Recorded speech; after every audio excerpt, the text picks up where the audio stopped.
Welcome to Naren Academy. ವಿದ್ಯಾರ್ಥಿಗಳೇ, police constable ಸ್ಪರ್ಧಾತ್ಮಕ ಪರೀಕ್ಷೆಗೆ ಹಿಂದಿನ ಪ್ರಶ್ನೆ ಪತ್ರಿಕೆ ಆಧಾರಿತವಾಗಿ ಪ್ರಶ್ನೆ ಏನು ಬಂದಿದೆ, ಉತ್ತರ ಏನು, ಅಷ್ಟು ಮಾತ್ರ ಅಲ್ಲ, ಆ ಉತ್ತರಕ್ಕೆ ಮತ್ತೇನೇನು ಬರಬಹುದು ಪ್ರಶ್ನೆಗಳು ಮುಂದಿನ ಸಲ ಅಂತ ಒಂದು ತರ್ಕ ಮಾಡಿ ಕೆಲವು ವಿಷಯಗಳು ಕೊಡ್ತಾ ಇದ್ದೇನೆ.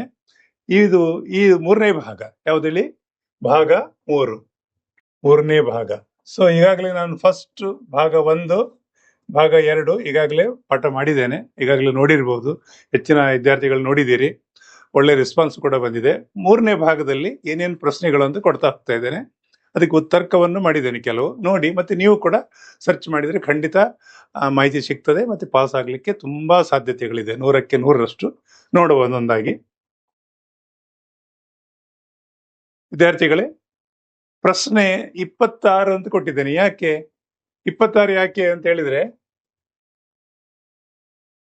ಪ್ರಶ್ನೆ 26 ಯಾಕೆ ಅಂತ ಹೇಳಿದ್ರೆ, ಪ್ರಥಮ ಪಾಠದಲ್ಲಿ 10 ಪ್ರಶ್ನೆ, ದ್ವಿತೀಯದಲ್ಲಿ 15, ಸೊ ಒಟ್ಟು 25 ಆಯ್ತು.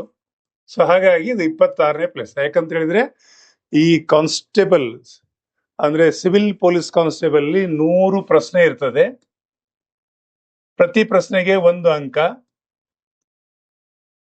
ಸೊ 100 ಅಂತಂದ್ರೆ 100 ಮಾರ್ಕ್ಸ್ ಒಟ್ಟು ಅಂಕ ಎಷ್ಟು? 100. ಈ 100ರಲ್ಲಿ ಯಾರು ಹೈಯೆಸ್ಟ್ ಅಂಕ ತಗೊಂಡಿದ್ದಾರೆ ಅವರು ಸೆಲೆಕ್ಷನ್ ಆಗೋದು, ಮುಂದಿನ ಈ ಫಿಸಿಕಲ್ ಫಿಟ್ನೆಸ್ ಟೆಸ್ಟ್ಗೆ ಹೋಗ್ಲಿಕ್ಕೆ ಸಾಧ್ಯತೆ ಇದೆ. ಸೊ ಹಾಗಾಗಿ 1 ಆಯ್ತು. ಮತ್ತೆ ಒಂದ್ಸಲ ರಿಪೀಟ್ ಮಾಡ್ತಾನೆ, ಈ 100 ಪ್ರಶ್ನೆ 100 ಅಂಕ. ಓಕೆ, ಇದು ಪ್ರಶ್ನೆ, ಇದು ಅಂಕ. ಸೊ ಇದರಲ್ಲಿ ಪ್ರತಿ ಪ್ರಶ್ನೆಗೆ ತಪ್ಪು ಉತ್ತರ ಮಾಡಿದ್ರೆ 0.25. ಹೇಗೆ? ಒಂದು ಪ್ರಶ್ನೆ ನೀವು ರೈಟ್ ಮಾಡಿದ್ರಿ, ನಿಮಗೆ 1 ಮಾರ್ಕ್ ಸಿಕ್ಕಿತು. ಒಂದು ಪ್ರಶ್ನೆ ನೆಕ್ಸ್ಟ್ ರಾಂಗ್ ಮಾಡಿದ್ರಿ, ಇಲ್ಲಿ 0.25 ಕಡಿತ ಆಯ್ತು. ಸೊ ಉಳಿತೆಷ್ಟು? 0.75. ಸಿಂಪಲ್ ಆಗಿ ಲೆಕ್ಕ ಹಾಕಿದ್ರೆ ನೀವು ಪ್ರಥಮ ಪ್ರಶ್ನೆಗೆ ಆನ್ಸರ್ ಮಾಡಿದ್ರಿ, ₹1 ಬಹುಮಾನ ಸಿಕ್ಕಿತು. ಎರಡನೇದು ರಾಂಗ್ ಆಯ್ತು, 24 ಆಣೆ ಕಟ್ ಆಯ್ತು. ನಿಮ್ಮ ಅಕೌಂಟಲ್ಲಿ ಎಷ್ಟು? 75 ಪೈಸೆ ಉಳಿತು. ಇದೇ ರೀತಿ ಓಟ ಇರೋದ್ರಿಂದ ಆಲೋಚನೆ ಮಾಡಿ ಆನ್ಸರ್ ಮಾಡಿ. ಹಾಗಾಗಿ ನೋಡುವ ಈಗ.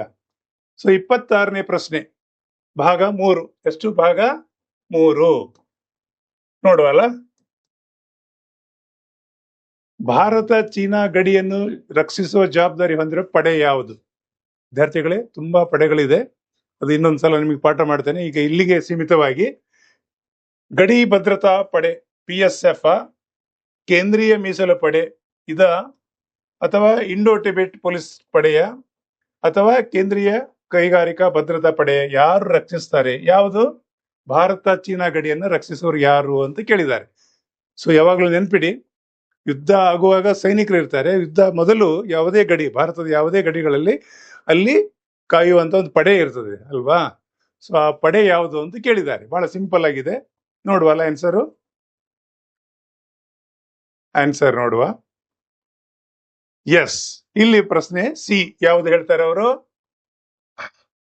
ಭಾರತ ಚೀನಾವನ್ನ ಕಾಯುವಂತದ್ದು ITBP ಅಂತ ಹೇಳಿದ್ರೆ ಇಂಡೋ ಟಿಬೆಟ್ ಬಾರ್ಡರ್ ಫೋರ್ಸ್ ಅಂತೇಳಿ, ಪೊಲೀಸ್ ಫೋರ್ಸ್ ಅಂತೇಳಿ ಅವರು ಕಾಯ್ತಾ ಇದ್ದಾರೆ. ಸೊ ಬಹಳ ಕ್ಲಿಯರ್ ಆಗಿದೆ, ಇದು ಸರಿಯಾದ ಆನ್ಸರ್. ಹಾಗಿದ್ರೆ ಮತ್ತೇನು ಬರ್ಬೋದು ಅಂತ ನಾನು ಇಲ್ಲಿ ಕೆಲವು ಕೊಟ್ಟಿದ್ದೇನೆ.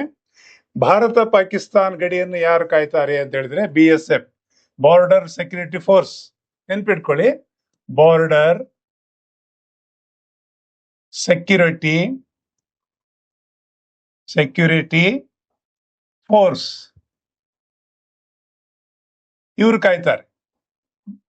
ಸೊ ನೆನ್ಪಿಟ್ಕೊಳ್ಬೇಕು. ಇದು ಕೂಡ ನೀವು ಬಹುಶಃ ಕೆಲವು ನೋಡಿರ್ಬೋದು ಚಿತ್ರದಲ್ಲಿ. ಅದು ಗಡಿಯಲ್ಲಿ ಕೆಲವು ಸಲ ಆಚೆ ಈಚೆ ಎರಡೂ ದೇಶದ ಭದ್ರತಾ ಪಡೆಗಳು ಸಂಜೆ ಹೊತ್ತಿಗೆ ಕೆಲವೆಲ್ಲ ಇದೆಲ್ಲ ಮಾಡೋದಿರ್ತದೆ. ನೋಡಿ, ಯೂಟ್ಯೂಬಲ್ಲಿ ಸಿಗ್ತದೆ ನಿಮಗೆ.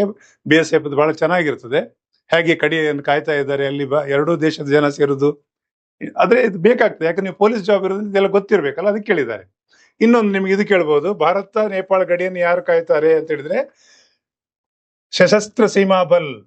ನೋಡಿ, ಸಶಸ್ತ್ರ ಸೀಮಾ ಬಲ್ SSB, ಇದು ನೆನಪು ಬರ್ಬೋದು ನಿಮ್ಗೆ. ಇನ್ನೊಂದು, ಭಾರತ ಮ್ಯಾನ್ಮಾರ್ ರಕ್ಷಿಸುವ ಪ್ರಮುಖ ಪಡೆ ಆಸಾಂ ರೈಫಲ್ಸ್.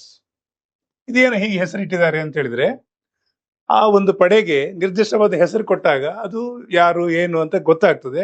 ಅದಕ್ಕಾಗಿ ಒಂದು ಹೆಸರು ಕೊಟ್ಟಿದ್ದಾರೆ ಅದಕ್ಕೆ ಅಲ್ವಾ? ಆಯಾ ಗಡಿಗೆ ಒಂದೊಂದು ಹೆಸರು ಕೊಟ್ಟಿದ್ದಾರೆ. ಅದಕ್ಕಾಗಿ ಅದನ್ನ ಸಂಕ್ಷಿಪ್ತ ರೂಪ, ವಿಸ್ತೃತ ರೂಪ ಕೇಳಿದ್ದಾರೆ. ಇದು ನೆನ್ಪಿಟ್ಕೊಳ್ಳಿ. ಸೊ ಕೇಳಿದ್ದದು ಇದು ಮುಂದೆ ಬರ್ಬೋದು ಅಂತ ಕೊಟ್ಟಿದ್ದೇನೆ. ಮುಂದೆ ನೋಡುವ ನೆಕ್ಸ್ಟ್ ಪ್ರಶ್ನೆಗೆ. ಅಂಬಾರಿ ಡ್ರೀಮ್ ಕ್ಲಾಸ್ ಎಂಬುದು ಯಾವುದನ್ನು ಸೂಚಿಸುತ್ತದೆ? ಬಹಳ ಅದ್ಭುತವಾದ ಪ್ರಶ್ನೆ ಕೇಳಿದ್ದಾರೆ ನೋಡಿ. ಇಲ್ಲಿ ಏರ್ ಇಂಡಿಯಾ ಪರಿಚಯಿಸಿದ ಹೊಸ ವರ್ಗ, KSRTC ಐಷಾರಾಮ್ ಬಸ್ ಸೇವೆ, ಕರ್ನಾಟಕದಲ್ಲಿ ಜನಪ್ರಿಯವಾದ ಹೊಸ ಆಭರಣ ವಿನ್ಯಾಸ, ಇವುಗಳಲ್ಲಿ ಯಾವುದೂ ಅಲ್ಲ. ಈಗ ನಿಮ್ಗೆ ಆನ್ಸರ್ ಮಾಡ್ಬೇಕು. ಏನ್ ಕೇಳಿದ್ದಾರೆ? ಅಂಬಾರಿ ಡ್ರೀಮ್ ಕ್ಲಾಸ್. ನೋಡಿ, ನೋಡುವಲ್ಲ. KSRTC ಐಷಾರಾಮ್ ಬಸ್ಸಿನ ಸೇವೆ ಸಂಬಂಧಿತ ವಿಷಯಗಳು ನೋಡಿ. ಬಿ ತಾವೆಲ್ಲ ಕೇಳಿದಿರಿ. ಯಾವ್ದು ಹೇಳಿ? ಅಂಬಾರಿ ಸೇವೆ, ಕರ್ನಾಟಕ ರಾಜ್ಯ ಸರ್ಕಾರದ ಒಂದು ಬಸ್ ಸೇವೆ ಇದೆಲ್ಲ, KSRTC ಒಂದು ದೊಡ್ಡ ಒಳ್ಳೆ AC ಬಸ್ಗಳಿದೆ ಅಂಬಾರಿ ಸೇವೆದು. ಅದನ್ನು ಕೇಳಿದ್ದಾರೆ. ಎಷ್ಟು ಸಿಂಪಲ್ ಆಗಿ ಕೇಳಿದ್ದಾರೆ. ಖಂಡಿತ ನಿಮಗೆ ಅದು ಸಹಕಾರಿ ಆಗ್ತದೆ. ಸೊ ಇಲ್ಲಿ ಕೊಟ್ಟಿದ್ದೇನೆ ಮತ್ತೆ. ಅಂಬಾರಿ ಡ್ರೀಮ್ಸ್ ಕ್ಲಾಸ್ ಸೇವೆಯನ್ನು ಆರಂಭಿಸಿದ ಸಂಸ್ಥೆ KSRTC. KSRTC ಅಂದ್ರೆ ಏನು? Karnataka state road transfer corporation. ಇದು ಕೂಡ ಒಂದು ಕೇಳ್ಬೋದು ನೀವು ನೆಕ್ಸ್ಟ್ ಟೈಮ್ ಅಲ್ವಾ? ಸೊ ಇದಾಯ್ತು. ಕರ್ನಾಟಕ ರಾಜ್ಯ ಸಾರಿಗೆ ನಿಗಮ ಯಾವಾಗ ಸ್ಥಾಪನೆ ಆಯ್ತು ಅಂತ ಕೇಳ್ಬೋದು ನೆಕ್ಸ್ಟ್ ಯಾವಾಗಾದ್ರೂ. ಇದು ಒಂದು. ಸೊ ಇಲ್ಲಿ ಅಂಬಾರಿ ಕೇಳಿದ್ದಾರೆ ಅಂದ್ರೆ ಇನ್ನೊಂದು ನಮ್ಗೆ ಒಂದು ಮಾಹಿತಿ ಕೊಡ್ತಾ ಇದ್ದೇನೆ. ಇತ್ತೀಚೆಗೆ ನಾನು ಬೆಂಗಳೂರಿಗೆ ಹೋದಾಗ ಬಂದ ಪಲ್ಲಕ್ಕಿ ಅಂತ ಒಂದು ಹೊಸ ಸೇವೆ ಇದೆ. ಏನ್ ಹೇಳಿ? ಪಲ್ಲಕ್ಕಿ. ಪಲ್ಲಕ್ಕಿ ಅಂತ ಹೇಳಿದ್ರೆ ಹಿಂದೆ ರಾಜ ಮಹಾರಾಜರಿಗೆ ಹಾಗೆ ಪಲ್ಲಕ್ಕಿಯಲ್ಲಿ ತಗೊಂಡು ಹೋಗ್ತಿದಾರಲ್ಲ, ಅದೇ ರೀತಿ ಇದೆ ಬಸ್. ಅದು ಒಳ್ಳೆ ಅದ್ಭುತವಾಗಿದೆ. ನಾನು ಬೆಂಗಳೂರಿಂದ ಕುಂದಾಪುರ ಬಸ್ಸಲ್ಲಿ ಬರುವಾಗ ಲಾಸ್ಟ್ ಟೈಮ್ ಬಂದೆ 2 ದಿವಸದಿಂದ. ಬಹಳ ಒಳ್ಳೆ ಸೇವೆ ಇದೆ. ಅದು ಕೂಡ ಕೇಳ್ಬೋದು ನೆಕ್ಸ್ಟ್ ಟೈಮ್. ಪಲ್ಲಕ್ಕಿ ಯಾವುದು ಅಂದ್ರೆ KSRTC ಐಷಾರಾಮಿನ ಸ್ಲೀಪರ್ ಕ್ಲಾಸ್ ಇದು ಒಂದು bus. So it is possible. ನೋಡಿ, ತರ್ಕ ಮಾಡಿ ನೀವಿಷ್ಟು KSRTC ಬಗ್ಗೆ ಮಾಹಿತಿ ತೆಗೀರಿ. ಪೊಲೀಸ್ ಆಗ್ಲಿಕ್ಕೆ ಸಾಧ್ಯತೆ ಇದೆ. ಓಕೆ, ನೆಕ್ಸ್ಟ್ ನಮ್ಮ ಸೌರ ಇರುವ ಕ್ಷೀರಪಥ ಮಿಲ್ಕಿ ವೇ ಆಕಾರ ಯಾವುದು ಅಂತ ಹೇಳಿ ಆಕಾರ ಕೇಳಿದ್ದಾರೆ. ಸಿಂಪಲ್ ಆಗಿ ಇಲ್ಲಿ ಆಕಾರವನ್ನ 4-5 ಆಯ್ಕೆಗಳನ್ನು ಕೊಟ್ಟಿದ್ದಾರೆ. ಒಂದು ಸಿಲಿಂಡರ್ ಆಕಾರ, ಅಂಡಾಕಾರ, ಅನಿಯಮಿತ ಆಕಾರ, ಸುರುಳಿ ಆಕಾರ ಅಂತ ಹೇಳಿ. ಸೊ ಸರಿಯಾದ ಆನ್ಸರ್ ನೋಡಿ ಬಿಡುವಲ್ಲ. ಸುರುಳಿ ಆಕಾರ. ಸುರುಳಿ ಆಕಾರ ಸರಿಯಾದ ಉತ್ತರ. ಸೊ ಇದಕ್ಕೆ ಮತ್ತೆ ಏನ್ ಬರ್ಬೋದು ಅಂತ ಹೇಳಿದ್ರೆ, ನಿನಗೆ ನಾನು ಕೆಲವು ಇದು ಮಾಡಿದ್ದೇನೆ ತರ್ಕವನ್ನ. ನಮ್ಮ ಸೌರ ಕ್ಷೀರಪಥ ಮಿಲ್ಕಿ ವೇ ನಕ್ಷತ್ರ ಪುಂಜ ಗ್ಯಾಲಕ್ಸಿದಲ್ಲಿದೆ ಒಂದಿದು. ಕ್ಷೀರಪಥ ಮಿಲ್ಕಿ ವೇ ನಕ್ಷತ್ರ ಪುಂಜದ ಆಕಾರ ಸುರುಳಿ, ಅದೇ ನಾನು ಈಗ ಹೇಳಿದಾಗೆ ಅದು ಇದೆ. ಕ್ಷೀರಪಥ ಮಿಲ್ಕಿ ವೇ ನಕ್ಷತ್ರ ಪುಂಜದಲ್ಲಿ ಅಂದಾಜು 100-400 ಬಿಲಿಯನ್ ನಕ್ಷತ್ರಗಳಿವೆ. ಇದು ಕೂಡ ಒಂದು ಕೇಳುವ ಸಾಧ್ಯತೆ ಇದೆ. ಅಂದಾಜು ಎಷ್ಟು ನಕ್ಷತ್ರಗಳ ಪುಂಜವಿದೆ ಅಂತ ಕೇಳಿದಾಗ 100-400 ಬಿಲಿಯನ್, ನಾಟ್ ಎ ಮಿಲಿಯನ್. ಅದು ಕೂಡ ಒಂದು ಕೇಳುವ ಸಾಧ್ಯತೆ ಇದೆ. ಇದನ್ನ ನಾನು ತರ್ಕ ಮಾಡಿ ಕೊಟ್ಟಿದ್ದೇನೆ. ಕೆಲವು ನೀವು ಮತ್ತೆ ತರ್ಕ ಮಾಡಿ, ಯಾಕಂದ್ರೆ ಇದಕ್ಕೆ ರಿಲೇಟೆಡ್ ಕೇಳಬಹುದು ಅಂತ ನಿಮ್ಮ ತಲೆಯಲ್ಲಿ ಇರ್ಲಿ. ಅದು ಖಂಡಿತ ಪಾಸ್ ಆಗ್ತೀರಿ. ನೆಕ್ಸ್ಟ್ ಹೋಗುವಲ್ಲ. ಎಸ್, ಭಾರತದ ಹಣಕಾಸು ನೀತಿಯನ್ನು, ಪ್ರಶ್ನೆ 29 ಯಾವುದು? ಭಾರತದ ಹಣಕಾಸು ನೀತಿಯನ್ನು ಈ ಕೆಳಗಿನಲ್ಲಿ ಯಾರು ರೂಪಿಸುತ್ತಾರೆ ಅಂತೇಳಿ ಇಲ್ಲಿ 4 ಆಯ್ಕೆ ಕೊಟ್ಟಿದ್ದಾರೆ. ರಿಸರ್ವ್ ಬ್ಯಾಂಕ್ ಆಫ್ ಇಂಡಿಯಾ, ಯೋಜನಾ ಆಯೋಗ, ಹಣಕಾಸು ಸಚಿವಾಲಯ, ಭಾರತೀಯ ಷೇರುಪೇಟೆ ವಿನಿಮಯ ಮಂಡಳಿ, ಸೆಬಿ ಅಂತೇಳಿ. ಯಾರು ರೂಪಿಸ್ತಾರೆ ಅಂತೇಳಿ ಸಹಜವಾಗಿ ಗೊತ್ತಾಗ್ತದೆ. ಆದ್ರೂ ಕೂಡ ನೋಡುವ ಏನು ಸರಿಯಾದ ಉತ್ತರ. ಓಕೆ, ಸರಿಯಾದ ಉತ್ತರ ಯಾವುದು? ಸಿ, ಹಣಕಾಸು ಸಚಿವಾಲಯ. ಯಾರಿದ್ದಾರೆ ಈಗ? ಯಾರಿದ್ದಾರೆ ಹೇಳಿ? ಯಾರು? ನೋಡಿ, ಆಲೋಚನೆ ಮಾಡಿ. ಓಕೆ, ಭಾರತದ ಹಣಕಾಸು ನೀತಿಯನ್ನು ಜಾರಿಗೆ ತರುವ ಮುಖ್ಯ ಉದ್ದೇಶ ಸರ್ಕಾರದ ಆದಾಯ ವೆಚ್ಚವನ್ನು ನಿರ್ವಹಿಸುವುದು. ಹೌದು, ಸರ್ಕಾರಕ್ಕೆ ಆದಾಯ ಮತ್ತು ವೆಚ್ಚ ಎಲ್ಲಿಂದ ಬರ್ತದೆ? ಟ್ಯಾಕ್ಸ್ಗಳನ್ನು ಕಲೆಕ್ಟ್ ಮಾಡ್ತದೆ. ಅದರಿಂದ ಹಣಕಾಸು ನೀತಿಯನ್ನ ನಿರ್ಮಿಸಿ ದೇಶದ ಅಭಿವೃದ್ಧಿಯನ್ನು ಮಾಡ್ತದೆ ಅಲ್ವಾ? ಸೊ ಇದು ಹೆಸರು ನಿಮಗೆ ಯಾರು ಅಂತ ಹೇಳಿದ್ರೆ ಹೇಳ್ಬಿಡ್ತೇನೆ, ನಿರ್ಮಲಾ ಸೀತಾರಾಮನ್. ಹಾಗೆ ಅದಕ್ಕೆ ಸಂಬಂಧಪಟ್ಟ ಹಾಗೆ ಹಣಕಾಸು ವಿಷಯ ಇದ್ರ ಮೊದಲು ಮಹಿಳಾ ಸಚಿವರು ಯಾರು ಇದ್ರು ಹಣಕಾಸು, ಅದು ಕೂಡ ತರ್ಕ ಮಾಡಿ. ಈಗ ಯಾರಿದ್ದಾರೆ, ಮುಂದೆ ಯಾರು ಬರ್ಬೋದು, ಎಲ್ಲ ಆಲೋಚನೆ ಮಾಡಿ, ತರ್ಕ ಮಾಡಿ. ಸೊ ಭಾರತದಲ್ಲಿ ದ್ರವ್ಯ ನೀತಿಯನ್ನು ಮಾನಿಟರಿಂಗ್ ರೂಪಿಸುವ ಸಂಸ್ಥೆ ಭಾರತೀಯ ರಿಸರ್ವ್ ಬ್ಯಾಂಕ್. ಎಸ್, ಹಣಕಾಸು ನೀತಿಯನ್ನ ನಮ್ಮ ದೇಶದ ಯಾವುದೇ ಈಗ ರೇಪೋ ರೇಟ್ ಅನ್ನ ನಿರ್ಧರಿಸುವ ಒಂದು ಪ್ರತಿ 3 ತಿಂಗಳಿಗೆ ಒಂದ್ಸಲ ರೇಪೋ ರೇಟ್ ಅಂತ ಕೇಳ್ತಾ ಇರ್ತಾರೆ. ನೋಡಿ, ರಿಸರ್ವ್ ಬ್ಯಾಂಕ್ ಆಫ್ ಇಂಡಿಯಾದ ಹೆಡ್ ಆಫೀಸ್ ಎಲ್ಲಿದೆ ಅಂತ ಕೇಳಿದ್ರೆ ಬೊಂಬೈ ಅಥವಾ ಮುಂಬೈ. ನೆನ್ಪಿಟ್ಕೊಳ್ಳಿ, ಮುಂಬೈಯಲ್ಲಿದೆ ಹೆಡ್ ಆಫೀಸು. ಈಗ ಯಾರಿದ್ದಾರೆ ಅದರದ್ದು ಗವರ್ನರ್ ಅಂತ ಕೇಳಿದ್ರೆ ಅದು ಕೂಡ ಒಂದು ಪ್ರಶ್ನೆ ಬರ್ಬೋದು, ಅದು ಸರ್ಚ್ ಮಾಡಿ. ಮತ್ತೆ ಇಲ್ಲಿ ಇವ್ರು ಏನ್ ಮಾಡ್ತಾರೆ ಅಂತ ಹೇಳಿದ್ರೆ ಪ್ರತಿ 3 ತಿಂಗಳಿಗೆ ಒಂದ್ಸಲ ಈ ನಮ್ಮ ಹಣಕಾಸು ನೀತಿಯನ್ನು ರೂಪಿಸುವಲ್ಲಿ ಪ್ರಮುಖ ಭಾಗವಹಿಸ್ತದೆ. ಅದಕ್ಕೆ ರೇಪೋ ರೇಟ್ ಅಂತೇಳಿ, ರೇಪೋ ರೇಟ್ ಅಂದ್ರೆ ರಿಸರ್ವ್ ರೇಟು, ರೇಪೋ ರೇಟ್ ಅಂತೇಳಿ ಅಂದ್ರೆ ಬಡ್ಡಿ ದರವನ್ನು ನಿರ್ಧರಿಸುವಂತ ಕೆಲಸ ಮಾಡ್ತದೆ. ಅದ್ರ ಮೇಲೆ ಆರ್ಥಿಕ ಬೆಳವಣಿಗೆಗೆ ಕಾರಣ ಆಗ್ತದೆ. ಆದರೆ ಹಣಕಾಸು ಇದರ ಬಗ್ಗೆ ಯಾರು ಅಂತ ಹೇಳಿದ್ರೆ ರಿಸರ್ವ್ ಬ್ಯಾಂಕ್ ಆಫ್ ಇಂಡಿಯಾ, ಯಾವುದು ರೂಪಿಸುವಲ್ಲಿ ದೇಶದ ಆರ್ಥಿಕತೆ ಯಾವ ನಿಟ್ಟಿನಲ್ಲಿ ಹೋದ್ರೆ ಒಳ್ಳೇದು ಅಂತ ಹೇಳಲಿಕ್ಕೆ ಒಂದು ಸಂವಿಧಾನಬದ್ಧವಾದ ಒಂದು ಸಂಸ್ಥೆ ಇದೆ, ಅದೇ RBI. ಅದ್ರ ಬಗ್ಗೆ ಪ್ರಶ್ನೆ ಬರ್ಬೋದು, ನೋಡಿ ಡೀಟೇಲ್ಸ್. ಕೇಂದ್ರ ಬಜೆಟ್ ಸಂದೇಶ ಯಾರು ಮಂಡಿಸ್ತಾರೆ? ಕೇಂದ್ರ ಬಜೆಟ್ ಅನ್ನು ಯಾರು ಮಂಡಿಸ್ತಾರೆ ಅಂದ್ರೆ ಹಣಕಾಸು ಸಚಿವರು. ಸೊ ಓಕೆ, ನೆನ್ಪಿಟ್ಕೊಳ್ಳಿ, ಕೇಂದ್ರದ ಒಂದು ಪ್ರತಿ ವರ್ಷ ಏನು ಬಜೆಟ್ ಮಂಡಿಸ್ತಾರೆ ನಮ್ಮ ಆದಾಯ ಮತ್ತು ಖರ್ಚುಗಳಿಗೆ, ಅದು ಯಾವ ಸಚಿವರು ಅಂದ್ರೆ ಹಣಕಾಸು ಸಚಿವರು. ನೆನ್ಪಿಟ್ಕೊಳ್ಳಿ. ಇಷ್ಟನ್ನ ಹೇಳ್ತಾ ಮುಂದಿನ ಪ್ರಶ್ನೆಗೆ ಹೋಗ್ತಾನೆ. ಪ್ರಶ್ನೆ 30. ಸೊ ಏನಿದೆ ನೋಡುವ. ಭಾರತದ ರಾಷ್ಟ್ರಪತಿಯ ಮಹಾಭಿಯೋಗ, ಇಂಪೀಚ್ಮೆಂಟ್ ವಿಧಾನವನ್ನು ದೇಶದಿಂದ ಅಳವಡಿಸಲಾಗಿದೆ. ಅಂದ್ರೆ ನಮ್ಮ ಸಂವಿಧಾನ ಬರೆಯುವಾಗ ಹಲವಾರು ದೇಶಗಳ ಒಳ್ಳೆತನವನ್ನ ತಗೊಂಡಿದ್ದಾರೆ. ಯಾಕೆ ಅಂತ ಹೇಳಿದ್ರೆ ಹೆಚ್ಚಿನ ವರ್ಷ ಲಿಖಿತ ಸಂವಿಧಾನ ಪ್ರಥಮ ಆಗಿದ್ದು ಅಮೆರಿಕದಲ್ಲಿ, ನಂತರ ಫ್ರಾನ್ಸ್, ಬೇರೆ ಬೇರೆ ಯುರೋಪ್ ಕಂಟ್ರಿಯಲ್ಲಿ ಆಯ್ತು. ಆದ್ರೆ ಸಂವಿಧಾನದ ಪರಿಕಲ್ಪನೆ ಹುಟ್ಟಿದ್ದು ಇಂಗ್ಲೆಂಡ್ ಅಲ್ಲಿ. ಸೊ ನೆನ್ಪಿಟ್ಕೊಳ್ಳಿ. ಹಾಗಾಗಿ ಏನ್ ಕೇಳಿದ್ದಾರೆ ಅಂದ್ರೆ ರಾಷ್ಟ್ರಪತಿಯ ಇಂಪೀಚ್ಮೆಂಟ್, ಆಕಸ್ಮಿಕ ರಾಷ್ಟ್ರಪತಿಗಳು ಏನಾದ್ರೂ ಸಂವಿಧಾನಿಕ ವಿರೋಧಿ ಕೆಲಸ ಮಾಡಿದ್ರೆ ಅವರನ್ನ ಆ ಕೆಲಸದಿಂದ ವಜಾ ಮಾಡೋ ಪ್ರಕ್ರಿಯೆ ಇಂಪೀಚ್ಮೆಂಟ್ ಅಂತ ಹೇಳಿದ್ರೆ ಏನು, ಯಾವ ಪ್ರಕ್ರಿಯೆ, ಆ ಪ್ರಕ್ರಿಯೆ ಯಾವ ದೇಶದಿಂದ ತಗೊಂಡಿದ್ದಾರೆ ಅಂತ ಪ್ರಶ್ನೆ ಇದೆ ಇಲ್ಲಿ. ಇದು ಪ್ರಶ್ನೆ ಅರ್ಥ ಮಾಡ್ಬೇಕು. ಸೊ ನೋಡುವ, ಯಾವ್ದಂತ 4 ಆಯ್ಕೆ ಕೊಟ್ಟಿದ್ದಾರೆ ಅವರು. ಯುನೈಟೆಡ್ ಕಿಂಗ್ಡಮ್, UK ಅಂತ ಹೇಳಿದ್ರೆ ಅದೇ ನಮ್ಮನ್ನ ಆಳಿದ ಬ್ರಿಟಿಷರು, ಯುನೈಟೆಡ್ ಕಿಂಗ್ಡಮ್ ಅಂತ ಹೇಳ್ತಾರೆ UK ಅಂತ ಹೇಳಿ. ಅಥವಾ USA, United state of America. ಅಥವಾ USSR, ಯುನೈಟೆಡ್ ಸ್ಟೇಟ್ ಆಫ್ ಇದ್ರ ಬಗ್ಗೆ, ರಷ್ಯಾದ ಬಗ್ಗೆ. ಫ್ರಾನ್ಸ್, ಯಾವ ದೇಶದಿಂದ ತಗೊಂಡಿದ್ದಾರೆ ಅಂತ ಕೇಳಿದ್ದಾರೆ. ಈಗ ನೀವು ಆನ್ಸರ್ ಮಾಡ್ಬೇಕು. ನೋಡುವಲ್ಲ ಯಾವ ದೇಶದ್ದು ನೋಡುವ. ಸರಿಯಾದ ಉತ್ತರ USA. ಯಾರು? United state of America. ಇಲ್ಲಿಂದ ತಗೊಂಡಿದ್ದಾರೆ. ಬೇರೆ ಬೇರೆ ವಿಷಯಗಳನ್ನ ತಗೊಂಡು ಅದನ್ನು ಅಳವಡಿಸಿಕೊಂಡಿದ್ದಾರೆ. ಒಳ್ಳೇದು ಯಾವ್ದಿದ್ರು ತಗೊಂಡು ಅಳವಡಿಸಿಕೊಳ್ಳೋದು ಪದ್ಧತಿ ಇದೆ ಅಲ್ವಾ, ಆ ರೀತಿ ಮಾಡಿದ್ದಾರೆ ಸಂವಿಧಾನ ಬರೆಯುವಾಗ. ಇನ್ನು ಏನ್ ಬರಬಹುದು ಅಂತ ನಾನು ತರ್ಕವನ್ನು ಕೊಟ್ಟಿದ್ದೇನೆ ಇಲ್ಲಿ. ಭಾರತದ ರಾಷ್ಟ್ರಪತಿ ವಿರುದ್ಧ ಮಹಾಭಿಯೋಗ, ಇಂಪೀಚ್ಮೆಂಟ್ ಪ್ರಕ್ರಿಯೆ ಆರಂಭಿಸಬಹುದಾದ ಸದನ, ಸಂಸತ್ತಿನ ಯಾವುದೇ ಒಂದು ಸದನ. ನೋಡಿ, ಈಗ ನಮ್ಮ ಭಾರತದಲ್ಲಿ ಭಾರತದ ರಾಷ್ಟ್ರಪತಿಗಳು ಏನಾದರೂ ಸಂವಿಧಾನ ವಿರೋಧಿ ಕೆಲಸಗಳನ್ನ ಆದ್ರೆ ಅವರನ್ನ ವಜಾ ಮಾಡಿ ಮನೆಗೆ ಕಳಿಸುವಂತ ಪ್ರಕ್ರಿಯೆ ಎಲ್ಲಿಂದ ಪ್ರಾರಂಭ ಆಗ್ತಂದ್ರೆ ನಮಗೆಲ್ಲ ಗೊತ್ತಿರುವ ಹಾಗೆ ನಮ್ಮಲ್ಲಿ 2 ಸದನ ಇದೆ. ಒಂದು ರಾಜ್ಯಸಭೆ, ಇನ್ನೊಂದು ಲೋಕಸಭೆ. ಈ ರಾಜ್ಯಸಭೆ ಮತ್ತೆ ಲೋಕಸಭೆ ಎಲ್ಲೂ ಕೂಡ ಪ್ರಸ್ತಾವನೆ ಬರ್ಬೋದು. ಆಮೇಲೆ ಆ ಪ್ರಸ್ತಾವನೆಯನ್ನು ಚರ್ಚೆ ಆಗಿ ಮತಕ್ಕೆ ಹಾಕಿ 2 ಸದನದಲ್ಲಿ ಅದನ್ನು ಪಾಸ್ ಆದ್ಮೇಲೆ ಆಮೇಲೆ ಅವರಿಗೆ ಆ ಹುದ್ದೆಯಿಂದ ವಜಾ ಮಾಡೋ ಪ್ರಕ್ರಿಯೆ ಇದೆ.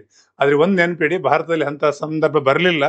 ಯಾಕಂದ್ರೆ ನಮ್ಮಲ್ಲಿ ಇರುವಂತ ಎಲ್ಲ ರಾಷ್ಟ್ರಪತಿಗಳು, ಇನ್ಕ್ಲೂಡಿಂಗ್ ಇವತ್ತಿನ ರಾಷ್ಟ್ರಪತಿ ಸೇರಿದೆ, ಘನತೆಯಿಂದ ಒಂದು ದೇಶದ ಒಂದು ಘನತೆ ಗೌರವ ಕಾಪಾಡೋ ರೀತಿಯಲ್ಲಿ ಕೆಲಸ ಮಾಡಿದ್ದಾರೆ. ಆದ್ರೆ ನೀವು ತಿಳಿಬೇಕು, ಯಾಕಂದ್ರೆ ಅವರನ್ನು ಕೂಡ, ಅಂದ್ರೆ ಡೆಮೋಕ್ರಸಿ ಅಂದ್ರೆ ಹಾಗೆ, ಪ್ರಜಾಪ್ರಭುತ್ವದಲ್ಲಿ ಯಾರೇ ತಪ್ಪು ಮಾಡಿದ್ರು ಶಿಕ್ಷೆಗೆ ಒಂದು ಅವಕಾಶ ಇದೆ ಅನ್ನೋದಕ್ಕೆ ಇದು ನಿಮ್ಗೆ ಹೇಳಿದ್ದು. ಸೊ ನಮ್ಮ ಭಾರತದ ಸದನ ಇದೆಯಲ್ಲ, ರಾಜ್ಯಸಭೆ ಲೋಕಸಭೆ, ಅಲ್ಲಿ ಮಂಡಿಸಿ ಅವರನ್ನ ವಜಾ ಮಾಡಿ ಮನೆಗೆ ಕಳಿಸುವಂತದ್ದು ಬಹುಮತ ಆಧಾರದಲ್ಲಿ ಅದು ಪಾಸ್ ಆಗ್ತದೆ. ಸೊ ಇದು ಕ್ರಮ. ಅಲ್ಲಿ ಇನ್ನೊಂದು ಪ್ರಶ್ನೆ ಬರ್ಬೋದು, ಆಕಸ್ಮಿಕ ಅಂತ ಪ್ರಕ್ರಿಯೆ ಆದ್ಮೇಲೆ ತಕ್ಷಣ ಯಾರು ರಾಷ್ಟ್ರಪತಿ ಆಗ್ತಾರೆ ಅಂದ್ರೆ ಉಪರಾಷ್ಟ್ರಪತಿ ಆ ಸ್ಥಾನ ಸಹಜವಾಗಿ ಬರ್ತದೆ. ಅದು ಯಾವಾಗಲೂ ತುಂಬಾ ಬರ್ತದೆ. ರಾಷ್ಟ್ರಪತಿಯವರು ಇಂಥ ಪ್ರಕ್ರಿಯೆ ಆದಾಗ, ಅಥವಾ ಅಧಿಕಾರದಲ್ಲಿದ್ದರೆ ಮೃತರಾದಾಗ, ಆಮೇಲೆ ಅವರು ರಾಜೀನಾಮೆ ಕೊಟ್ಟಾಗ ತಕ್ಷಣ ಯಾರು ರಾಷ್ಟ್ರಪತಿ ಹುದ್ದೆಯನ್ನು ಅಲಂಕರಿಸ ಸಹಜವಾಗಿ ಮತ್ತೆ ಅಲ್ಲಿ ಬೇರೆ ಬೇರೆ ಪ್ರಕ್ರಿಯೆ ಇಲ್ಲ. ಯಾರಿಗೆ ಬರ್ತದೆ ಅಂದ್ರೆ ಉಪರಾಷ್ಟ್ರಪತಿಯವರಿಗೆ. ಅದು ಕೂಡ ಒಂದು ನೆನ್ಪಿಟ್ಕೊಳ್ಳಿ. ಒಂದಾಯ್ತು. ಇನ್ನೊಂದು ನಿಮಗೆ ಬರ್ಬೋದು, ಭಾರತದ ಸಂವಿಧಾನ 61ನೇ ವಿಧಿಯು ರಾಷ್ಟ್ರಪತಿಯವರ ಅಭಿಯೋಗಕ್ಕೆ ಸಂಬಂಧಿಸಿದೆ. 61 ವಿಧಿ ಅಂದ್ರೆ ತುಂಬಾ ಸಲ ಹೇಳಿದ್ದೇನೆ, ವಿಧಿ ಅಥವಾ ಆರ್ಟಿಕಲ್ ಅಂದ್ರೆ ಎಲ್ಲ ಒಂದೇ ಅದು ಅಲ್ವಾ. ಸೊ 61ನೇ ವಿಧಿಯಲ್ಲಿ ಇದೆ ವಿಷಯ, ಅದು ಕೂಡ ಒಂದು ಕೇಳ್ಬೋದು. ಭಾರತದ ರಾಷ್ಟ್ರಪತಿ ಮಹಾಯೋಗದ ವಿಧಾನವನ್ನು ಯುನೈಟೆಡ್ ಸ್ಟೇಟ್ ಆಫ್ ಅಮೆರಿಕಾ, ಅದೇ ಮತ್ತೆ ಒಂದ್ಸಲ ರಿಪೀಟ್ ನೋಡ್ಕೊಳ್ಳಿ. ಸೊ ನೆಕ್ಸ್ಟ್ ಪ್ರಶ್ನೆಗೆ ಹೋಗ್ತೇನೆ. ಪ್ರಶ್ನೆ 31. ಇಲ್ಲಿ ಸ್ವಲ್ಪ ಸೈನ್ಸ್ ಅಂಡ್ ಟೆಕ್ನಾಲಜಿ ಅಥವಾ ಕಂಪ್ಯೂಟರ್ ಯುಗಕ್ಕೆ ಬಂತು ನಾವು. ಪೈ ಯಾವ ತರಂಗಗಳನ್ನು ಬಳಸುತ್ತದೆ? ಬಹಳ ಸಿಂಪಲ್ ಆಗಿ ಕೇಳಿದ್ದಾರೆ. ಬೆಳಕಿನ ಕಿರಣಗಳು, ರೇಡಿಯೋ ತರಂಗಗಳು, ಅತಿ ಕೆಂಪು ಕಿರಣಗಳು, ಮೈಕ್ರೋ ತರಂಗಗಳು ಅಂತೇಳಿ ಕೇಳಿದ್ದಾರೆ. ಆನ್ಸರ್ ಮಾಡಬೇಕಾಗಿದೆ. ನೋಡುವ ಆನ್ಸರು. ರೇಡಿಯೋ ತರಂಗಗಳು ಸರಿಯಾದ ಆನ್ಸರ್. ಓಕೆ, ಯಾವುದು ಸರಿಯಾದ ಆನ್ಸರ್? ರೇಡಿಯೋ ತರಂಗಗಳು. ವೈಫೈ ತಂತ್ರಜ್ಞಾನನು 2.4 ಮತ್ತು 5.GH ವರವರ್ತನ ಫ್ರೀಕ್ವೆನ್ಸಿ ಬ್ಯಾಂಡ್ ನಲ್ಲಿ ಕಾರ್ಯನಿರ್ವಹಿಸ್ತದೆ. ಇದು ಒಂದು ಪಾಯಿಂಟ್ ಬರ್ಬೋದು. ಆಮೇಲೆ ವೈಫೈ ಪದದಲ್ಲಿ FI ಅನ್ನೋದು ಏನ್ ತೋರಿಸ್ತದೆ ಅಂದ್ರೆ ಪೂರ್ಣರೂಪ ಫಿಡಿಲಿಟಿ, ಇದನ್ನು ತೋರಿಸ್ತದೆ. ಫುಲ್ ಫಾರ್ಮ್ ಕೇಳ್ಬೋದು. ವೈಫೈ ಲ್ಯಾನ್ ರೀತಿಯ ಜಾಲ, ನೆಟ್ವರ್ಕ್ಗೆ ತಂತ್ರಜ್ಞಾನವಾಗಿದೆ, ಒಂದು ನೆಟ್ವರ್ಕ್ ಅದು. ಸೊ ಇದು ಒಂದು ಬರ್ಬೋದು ನೆಕ್ಸ್ಟ್ ಟೈಮು. ಸೊ ಮುಂದೆ ನೋಡುವ. ಶಾಂತಿ ಸ್ವರೂಪ್ ಭಟ್ನಾಗರ್ ಪ್ರಶಸ್ತಿಯನ್ನು ಯಾವ ಕ್ಷೇತ್ರದಲ್ಲಿ ಅತ್ಯುತ್ತಮ ಕೊಡುಗೆಯಾಗಿ ನೀಡಲಾಗುತ್ತದೆ? ಒಂದು ಪ್ರಶಸ್ತಿ ಇದೆ, ಪ್ರಶಸ್ತಿ ಹೆಸರು ಏನು? 32ನೇ ಪ್ರಶ್ನೆ. ಶಾಂತಿ ಸ್ವರೂಪ್ ಭಟ್ನಾಗರ್ ಪ್ರಶಸ್ತಿ ಅಂತ. ಸಾಹಿತ್ಯಕ್ಕೆ ಕೊಡ್ತಾರ, ವಿಜ್ಞಾನದ ಕೊಡುಗೆಗ, ಪ್ರದರ್ಶನ ಕಲೆಗಳು, ಸಮಾಜ ಸೇವೆ, ಯಾವುದಕ್ಕೆ ಇದು ಅವಾರ್ಡ್ ಕೊಡ್ತಾರೆ ಅಂತ ಕೇಳಿದ್ದಾರೆ. ಸಿಂಪಲ್ ಆಗಿ ಆನ್ಸರ್ ನೋಡುವ. ಆನ್ಸರ್ ವಿಜ್ಞಾನ. ನೋಡಿ, ಆನ್ಸರ್ ಬಿ, ವಿಜ್ಞಾನಕ್ಕೆ ಸಂಬಂಧಪಟ್ಟ ಹಾಗೆ ಶಾಂತಿ ಸ್ವರೂಪ್ ಭಟ್ನಾಗರ್ ಪ್ರಶಸ್ತಿ ಕೊಡ್ತಾರೆ. ಸೊ ಮತ್ತೆ ಒಂದಿಷ್ಟು ನಾನು ಮಾಹಿತಿಯನ್ನು ಕೊಟ್ಟಿದ್ದೇನೆ. ಶಾಂತಿ ಸ್ವರೂಪ್ ಭಟ್ನಾಗರ್ ಪ್ರಶಸ್ತಿಯನ್ನು CSIR ಸಂಸ್ಥೆ ನೀಡಲಾಗುತ್ತದೆ. ಆ ಸಂಸ್ಥೆ ಕೊಡ್ತದೆ, ಅದು ನೆನ್ಪಿಟ್ಕೊಳ್ಳಿ. ಶಾಂತಿ ಸ್ವರೂಪ್ ಭಟ್ನಾಗರ್ ಪ್ರಶಸ್ತಿಯನ್ನು ವಿಜ್ಞಾನ ತಂತ್ರಜ್ಞಾನ ಕ್ಷೇತ್ರದಲ್ಲಿ ನೀಡುವಾಗ ಭಾರತದ ಪ್ರತಿಷ್ಠಿತ ಪ್ರಶಸ್ತಿಯಾಗಿದೆ. ಎಸ್, ವಿಜ್ಞಾನದಲ್ಲಿ ಅಪಾರ ಕೊಡುಗೆ ನೀಡಿದವರಿಗೆ ಕೊಡುವಂತ ಪ್ರಶಸ್ತಿ. ಶಾಂತಿ ಸ್ವರೂಪ್ ಭಟ್ನಾಗರ್ ಪ್ರಶಸ್ತಿಯನ್ನು 1958ರಲ್ಲಿ ಇದು ಪ್ರಾರಂಭಿಸಲಾಯಿತು. ಇದಾಯ್ತು. ನೀವೀಗೇನ್ ಮಾಡ್ಬೋದು? ಶಾಂತಿ ಸ್ವರೂಪ್ ಅಂದ್ರೆ ಏನು, ಯಾರು ಅವರು, ಏನ್ ಸಾಧನೆ ಮಾಡಿದ್ರು, ಅವ್ರ ಹೆಸರಲ್ಲಿ ಒಂದು ಪ್ರಶಸ್ತಿ ಇರ್ಬೇಕಾದ್ರೆ ಬಹಳ ದೊಡ್ಡ ವ್ಯಕ್ತಿನೇ ಇದ್ದಾರಲ್ವಾ? ಸರ್ಚ್ ಮಾಡಿ, ಆಯ್ತಾ? ಓಕೆ, ನೆಕ್ಸ್ಟ್ ಪ್ರಶ್ನೆ ಬರ್ಬೋದು. ನೋಡಿ, ಇಲ್ಲಿ ಒಂದು ಇಂಟ್ರೆಸ್ಟಿಂಗ್ ಪ್ರಶ್ನೆ ಇದೆ. ಯಾಕೆಂದ್ರೆ ಪೊಲೀಸ್ ಇಲಾಖೆ ಇರೋದ್ರಿಂದ ಕೇಳಿದ್ದಾರೆ ಹೆಚ್ಚಿನ ವರ್ಷ. ಗಾಂಜಾ ಯಾವ ಸಸ್ಯದಿಂದ ಉತ್ಪನ್ನ ಅಂತ ಕೇಳಿದ್ದಾರೆ. ಯಾಕೆಂದ್ರೆ ಪೊಲೀಸ್ ಇಲಾಖೆಯಲ್ಲಿ ಇವೆಲ್ಲ ಬೇಕಾಗ್ತದಲ್ವಾ, ಆ ದೃಷ್ಟಿಯಲ್ಲಿ ಕೇಳಿರ್ಬೋದು. ಕೊಕೋವಾ ಗಿಡ, ಅಫೀಮು ಗಸಗಸೆ, ಗಾಂಜಾ ಸಸ್ಯ, ಶಿಲೀಂಧ್ರಗಳು ಅಂತ 4 ಆಯ್ಕೆಗಳನ್ನು ಕೊಟ್ಟಿದ್ದಾರೆ ಇಲ್ಲಿ. ಈಗ ಆನ್ಸರ್ ನೋಡುವ. ಗಾಂಜಾ ಸಸ್ಯದಿಂದ ಅಫೀಮ್ ತಯಾರಾಗ್ತದೆ, ನೆನ್ಪಿಟ್ಕೊಳ್ಳಿ. ಇದೆಲ್ಲ ನಶಾ ಪದಾರ್ಥಗಳು, ನಿಮಗೆಲ್ಲ ಗೊತ್ತಿರ್ಬೋದು ಈಗಿನ ಜನರೇಷನ್ಗೆ ಇದೆಲ್ಲ ಏನು ಅಂತೇಳಿ. ನಶೆ ಮಾಡುವಂತ ಪದಾರ್ಥಗಳು. ಅಫೀಮು ಗಸಗಸೆ ಸಸ್ಯದಿಂದ ಪಡೆಯಲಾಗುತ್ತದೆ ಒಂದು. ಚರಸ್ ಗಾಂಜಾ ಸಸ್ಯದಿಂದ ಪಡೆಯಲಾಗುತ್ತದೆ. ಭಾಂಗ್, ಸೊ ಭಾಂಗ್ ಅಂತೇಳಿ ಒಂದು ಲಿಕ್ವಿಡ್ ಮಾಡಿ ಕುಡಿಯುವಂಥದ್ದು ಇದೆ, ಅದು ಗಾಂಜಾ ಸಸ್ಯದಿಂದ ಎಲೆಗಳಿಂದ ತಯಾರಿಸ್ತಾರೆ. ಇದು ಕೂಡ ಕೇಳ್ಬೋದು ನೆಕ್ಸ್ಟ್ ಟೈಮ್, ಮತ್ತಷ್ಟು ಸರ್ಚ್ ಮಾಡಿ. ವಿದ್ಯಾರ್ಥಿಗಳೇ, ಪ್ರಶ್ನೆ 34.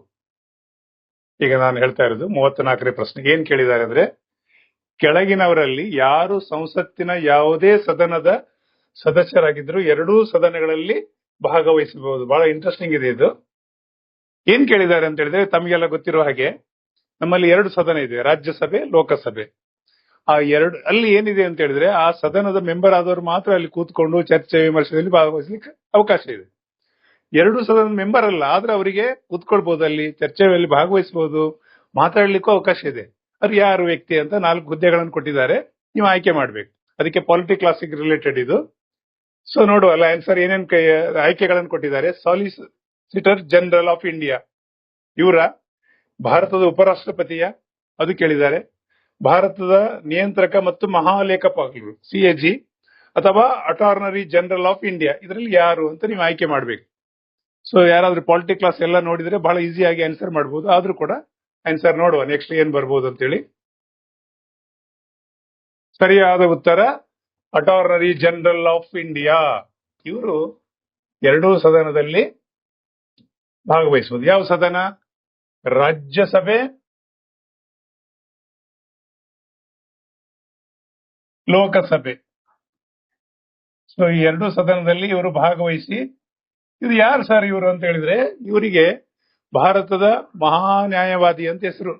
ಅಂತ ಹೇಳಿದ್ರೆ ಸರ್ಕಾರಕ್ಕೆ ಸಂವಿಧಾನಿಕ ಕಾನೂನು ಸಲಹೆ ಕೊಡುವಂತ ವ್ಯಕ್ತಿ ಇವರು. ಹಾಗಾಗಿ ಅವರನ್ನಲ್ಲಿ ಕೂತ್ಕೊಂಡು ಸಂವಿಧಾನಿಕ ವಿಷಯಗಳಲ್ಲಿ ಚರ್ಚೆಗೆ ಬಂದಾಗ ಅವರನ್ನು ಕರೆಸಿ ಏನ್ ಹೇಳ್ತದೆ ಸಂವಿಧಾನ ಇದು ಅಂತ ಹೇಳಿ ಅವರು ಸದನಕ್ಕೆ ಹೇಳಲಿಕ್ಕೆ ಅವಕಾಶ ಇದೆ. ರಾಜ್ಯಸಭೆಗೂ ಬರ್ಬೋದು, ಲೋಕಸಭೆಗೆ ಬರ್ಬೋದು. ಸಂದರ್ಭದಲ್ಲಿ ಅದ್ರ ಎಕ್ಸ್ಪ್ಲೇನ್ ಕೂಡ ಮಾಡ್ಲಿಕ್ಕೆ ಅವಕಾಶ ಇದೆ. ಹಾಗಾಗಿ ಒಂದು ಕ್ವಶನ್ ಎಲ್ಲಿ ಗೊಂದಲ ಮಾಡಿದೆ ಅಂದ್ರೆ, 2 ಸದನದ ಮೆಂಬರ್ ಅಲ್ಲ ಅವರು. ಯಾಕೆಂದ್ರೆ ಮೆಂಬರ್ ಅಲ್ಲದವ್ರಿಗೆ ಕೂತ್ಕೊಳ್ಳಿಕ್ಕೆ ಅವಕಾಶ ಇಲ್ಲ. ಇದೇ ಪ್ರಶ್ನೆ ಇನ್ನೊಂದ್ಸಲ ಯಾರಿಗೆ ಬರ್ತದೆ ಅಂತ ಹೇಳಿದ್ರೆ, ನಮ್ಮ ಸಂವಿಧಾನ ಬರೆಯುವಾಗ ಏನಾಯ್ತು ಅಂತ ಹೇಳಿದ್ರೆ ಅಲ್ಲಿ ಚುನಾಯಿತ ಸದಸ್ಯರೇ ಇದ್ರು. ಅಲ್ಲಿ ಇದೇ ರೀತಿ ಒಬ್ರು ಬಂದು ಕೂತ್ಕೊಳ್ತಾ ಇದ್ರು. ಅವ್ರು ಯಾರು ಅಂತ ಪ್ರಶ್ನೆ. ಸಂವಿಧಾನ ಸಭೆಯಲ್ಲಿ ಇದೇ ರೀತಿ ಒಬ್ರು ಇದ್ರು ಕಾನೂನು ಸಲಹೆ ಕೊಡ್ಲಿಕ್ಕೆ. ಅವರು ನಮ್ಮ ಜಿಲ್ಲೆಯವರೇ. ಸರ್ಚ್ ಮಾಡಿ ನನಗೆ ಫೋನ್ ಮಾಡಿ. ಬಹಳ ಇಂಟ್ರೆಸ್ಟಿಂಗ್ ಇದೆ. ಸಂವಿಧಾನ ಸಭೆ ಬರೆಯುವಾಗ ಇದೇ ರೀತಿ ಒಬ್ಬ ವ್ಯಕ್ತಿ ಕೂತ್ಕೊಂಡು ಕಾನೂನು ಸಲಹೆ ಕೊಡ್ಲಿಕ್ಕೆ ಒಬ್ರು ಇದ್ರು. ಅದು ನಮ್ಮ ಜಿಲ್ಲೆಯವರು, ನೆನ್ಪಿಟ್ಕೊಳ್ಳಿ. ಸೊ ದಕ್ಷಿಣ ಕನ್ನಡ, ಉಡುಪಿಗೆ ಸಂಬಂಧಪಟ್ಟವರು. ಆಲೋಚನೆ ಮಾಡಿ ಆನ್ಸರ್ ಮಾಡಿ ನನಗೆ. ಸೊ ಭಾರತದ ಇನ್ನೊಂದು ಮಾಹಿತಿ ಕೊಡುವ, ಇನ್ನೊಂದಷ್ಟು ಮಾಹಿತಿ.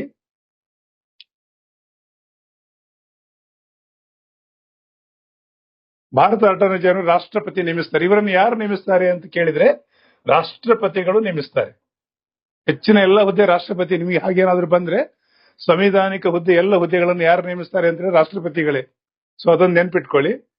ಭಾರತದ ಪ್ರಥಮ ಅಟಾರ್ನಿ ಜನರಲ್ ಯಾರಿದ್ರು ಅಂತ ಹೇಳಿದ್ರೆ MC ಸೆತಲ್ವಾಡ್. ಇದು ಕೂಡ ಒಂದು ಪ್ರಶ್ನೆ ಆಗಿ ಬರ್ಬೋದು. ಭಾರತದ ಸಂವಿಧಾನದ 76ನೇ ವಿಧಿಯು ಅಟಾರ್ನಿ ಜನರಲ್ ಹುದ್ದೆಗೆ ಸಂಬಂಧಿಸಿದ್ದು. ಅಂದ್ರೆ ವಿಧಿ, ಆರ್ಟಿಕಲ್ ಎಲ್ಲ ಒಂದೇ. ಆರ್ಟಿಕಲ್ ಅಂದ್ರೆ ಒಂದೇ, ವಿಧಿ ಅಂದ್ರೆ ಒಂದೇ, ನೆನ್ಪಿಟ್ಕೊಳ್ಳಿ. ಆರ್ಟಿಕಲ್, ವಿಧಿ ಎಲ್ಲ ಒಂದೇ. ಅದು 76. ಸೊ ಅಟಾರ್ನರಿ ಜನರಲ್ ನಮ್ಮ ಬ್ರಹ್ಮಾವರ ನರೇನ್ ಅಕಾಡೆಮಿಯಲ್ಲಿ ಪೂರ್ತಿ ವಿವರ ಇದೆ. ಅದನ್ನ ನೋಡಿದ್ರೆ ಏನೇ ಪ್ರಶ್ನೆ ಬಂದ್ರು ನೀವು ಆನ್ಸರ್ ಮಾಡ್ಬೋದು. ಅದು ನೋಡಿ ಆಸಕ್ತಿ ಇದ್ದವರು. ನೆಕ್ಸ್ಟ್ ಪ್ರಶ್ನೆಗೆ ಹೋಗ್ತೇನೆ. ಪ್ರಶ್ನೆ 35. ರಾಮನ್ ಸಂಶೋಧನಾ ಸಂಸ್ಥೆ, ರಾಮನ್ ರಿಸರ್ಚ್ ಇನ್ಸ್ಟಿಟ್ಯೂಟ್ ಎಲ್ಲಿದೆ ಅಂತ ಕೇಳಿದ್ದಾರೆ. ಅಷ್ಟೇ, ಊರ ಹೆಸರು ಮಾತ್ರ ಈಗ ಆನ್ಸರ್ ಮಾಡ್ಲಿಕ್ಕಿರೋದು. ಚೆನ್ನೈ, ಬೆಂಗಳೂರು, ಮೈಸೂರು, ಮುಂಬೈ. ಸರಿಯಾದ ಆನ್ಸರ್ ಯಾವುದು ನೋಡುವ. ಸರಿಯಾದ ಉತ್ತರ ಬೆಂಗಳೂರು. ಬಹಳ ಈಸಿ ಆಗಿದೆ ನೋಡಿ ಅಲ್ವಾ. ಸೊ ನೀವೆಲ್ಲ ಸ್ವಲ್ಪ ಓದಿದ್ರೆ ಕೂಡಲೇ ಗೊತ್ತಾಗ್ತದೆ. ಓಕೆ, ಸರಿಯಾದ ಉತ್ತರ ಬೆಂಗಳೂರು. ಓಕೆ. ರಾಮನ್ ಸಂಶೋಧನಾ ಸಂಸ್ಥೆ RRI ಯನ್ನು ಸ್ಥಾಪಿಸಿದವರು CV ರಾಮನ್. ಇವರು ವಿಜ್ಞಾನಿ ಆಗಿದ್ರು. ಯಾವ ವಿಜ್ಞಾನಿ ಏನು ಅಂತ ಸರ್ಚ್ ಮಾಡಿ, ಅದು ಕೂಡ ಒಂದು ಪ್ರಶ್ನೆ ಬರ್ತದೆ. ರಾಮನ್ ಸಂಶೋಧನಾ ಸಂಸ್ಥೆ RRI ಬೆಂಗಳೂರು ನಗರದಲ್ಲಿದೆ. ಈಗಾಗಲೇ ಆನ್ಸರ್ ಆಗಿದೆ. CV ರಾಮನ್ ಅವರಿಗೆ ರಾಮನ್ ಪರಿಣಾಮ, ರಾಮನ್ ಇಫೆಕ್ಟ್ ಸಂಶೋಧನೆಗಾಗಿ ಅವರಿಗೆ ನೊಬೆಲ್ ಪ್ರಶಸ್ತಿ ಸಿಕ್ಕಿದೆ. ನೋಡಿ, ಇದು ಒಂದು ಪ್ರಶ್ನೆ ಆಗೋ ಸಾಧ್ಯತೆ ಇದೆ. ಸೊ ನೋಡ್ಕೊಳ್ಳಿ, ಖಂಡಿತ ಸಹಕಾರಿ ಆಗ್ತದೆ. ಪ್ರಶ್ನೆ 36.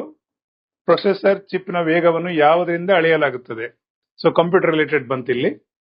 Byte second, MBPS, mega hertz MHz ಅಂತೇಳಿ, ಜೆಡ್ ಅಂತೇಳಿ, ಬೀಟ್ ಸೆಕೆಂಡ್. ಇದರಲ್ಲಿ ಯಾವುದು ಅಂತ ನೀವು ಆಯ್ಕೆ ಮಾಡ್ಲಿಕ್ಕಿದೆ. ಸೊ ನೋಡುವ. Micro hurdles, C micro hurdles. Okay. CPU clock speed ಅನ್ನು ಸಾಮಾನ್ಯವಾಗಿ ಇದರಲ್ಲಿ ಅಳತೆ ಮಾಡ್ತಾರೆ. ಇದು ಒಂದು ಕೂಡ ಒಂದು ನೆನ್ಪಿಟ್ಕೊಳ್ಳಿ. ಮತ್ತೆ ಆಟಕ್ಕೆ ಸಂಬಂಧಪಟ್ಟಾಗಿ ಬಂತು. ಪ್ರಶ್ನೆ 37.